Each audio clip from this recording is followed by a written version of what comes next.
Hi everyone, welcome back to my channel.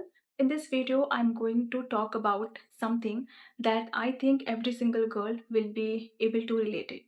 No matter how modern we appear or how educated we get, there are always some unsaid things and hidden restrictions that constantly hurt us deep down. So being a girl, I really think we need to talk about it.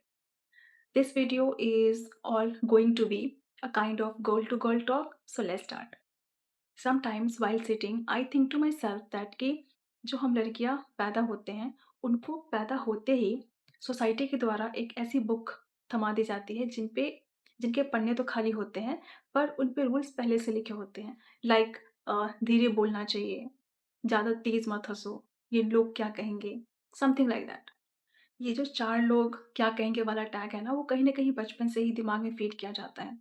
कुछ भी decisions लो तो पहले उन 4 लोगों के बारे में सोचो कि वो क्या कहेंगे, उनके अकॉर्डिंग फिर हम डिसीज़न्स लें। तो ये टैग जो है वो कहीं न कहीं बचपन से फ़ीड किया जाता है।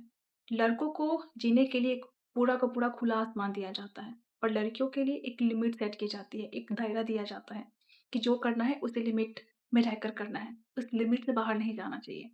चाहे लड़की गाँव की हो या शहर की हो, ये जो इनविजिबल प्रेशर होता है ना, ये दोनों के कंधों पे होता है, बस उसका रूप बदल जाता है। अगर हम गाँव की लड़कियों की बात करें तो उनकी जो भी स्ट्रगल है वो काफ़ी सिंपल और ग्राउंडेड है। उनके जो भी रेस्ट्रिक्शंस है वो विज़िबल है, वो दिखते हैं सबको and everyone is aware of that. Just to give you an example, अगर गाँव में कोई लड़की 10th या 12th पास करती है, तो उसकी पढ़ाई आगे कंटिन्यू रहेगी या नहीं रहेगी, वो इस बात पे डिपेंड करता है कि उसके मार्क्स कितने अच्छे आए हैं, कॉलेज कितनी दूर है, कॉलेज जाने के लिए 2-3 गाँव को पार करना पड़ रहा है या सुनसान रास्ते से जाना पड़ रहा है, तो अक्सर उनकी पढ़ाई रोक दी जाती है सुरक्षा के नाम पे। एंड वन मोर थिंग, गाँव की लड़कियों के लिए जो टाइमलाइन है, वो भी बहुत जल्दी शुरू हो जाती है। जैसे ही कोई लड़की 18-19 साल की हुई, उसके घर में, उसके पूरे मोहल्ले में ये बात शुरू हो जाती है कि लड़की बड़ी हो गई है, उसके हाथ कब पीले कर रहे हैं। मतलब 18-19 साल, शादी जैसी इतनी बड़ी रिस्पॉन्सिबिलिटी को हैंडल करने के लिए वो एज काफ़ी नहीं है। मतलब हम लोग इतने बड़े हैं, और मेरे लिए शादी जैसी चीज़ बहुत बड़ी रिस्पॉन्सिबिलिटी है। मैं इस चीज़ के लिए भी मैच्योर नहीं मानती अपने आप को कि मैं शादी जैसी चीज़ों को हैंडल कर पाऊँ। 18-19 साल की लड़कियों से एक्सपेक्ट की जा रही है कि वो शादी जैसी चीज़ों को बखूबी निभाएँ। It's strange. और इन सिचुएशन में भी रहकर कोई लड़की पढ़ना चाहती है तो उन्हें अक्सर ये ताने मिलते हैं कि क्या करोगे इतना पढ़ लिख कर, कलेक्टर बनना है, आखिर में तो किचन ही संभालना है, तो इससे बेटर है कि घर का काम सीख लो। ये जो डिमोटिवेशन का काम है वो कहीं ना कहीं घर से ही शुरू होती है। चूल्हे की आंच पर सिर्फ रोटियां नहीं सीखती, कई बार लड़कियों के सपने भी चुपचाप जलकर राख हो जाते हैं, और वो कंप्लेन भी नहीं कर सकते क्योंकि बचपन से ही ये सिखाया जाता है कि एडजस्ट तुमको करना है, सेक्रीफाइस तुमको करना है। और जो लड़कियाँ शहर में रहती है, हमें ऐसा लगता है कि उनके पास पूरी आज़ादी है, जो चाहे वैसे कपड़े पहन सकती है, जहाँ चाहे वहाँ घूम सकती है, जो चाहे वो गाड़ी चला सकती है और कमा भी सकती हैं। पर उनकी प्रॉब्लम और उनकी स्ट्रगल थोड़ी डिफरेंट है। You can call this sophisticated bond.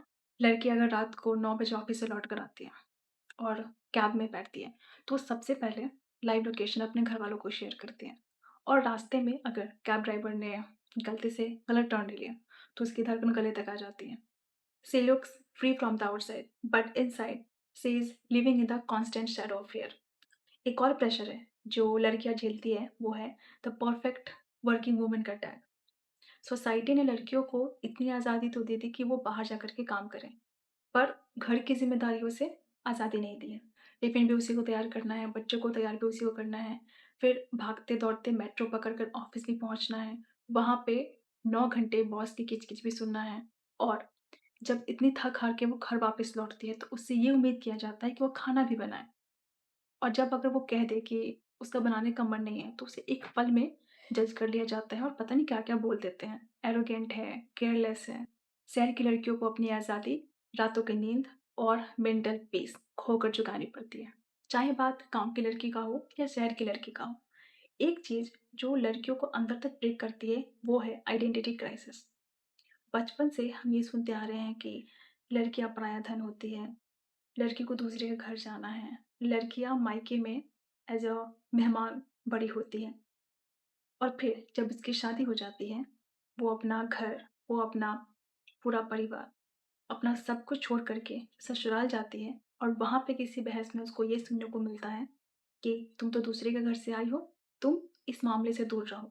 अब सोचने वाली बात ये है कि लड़की का अपना घर कौन-सा हुआ?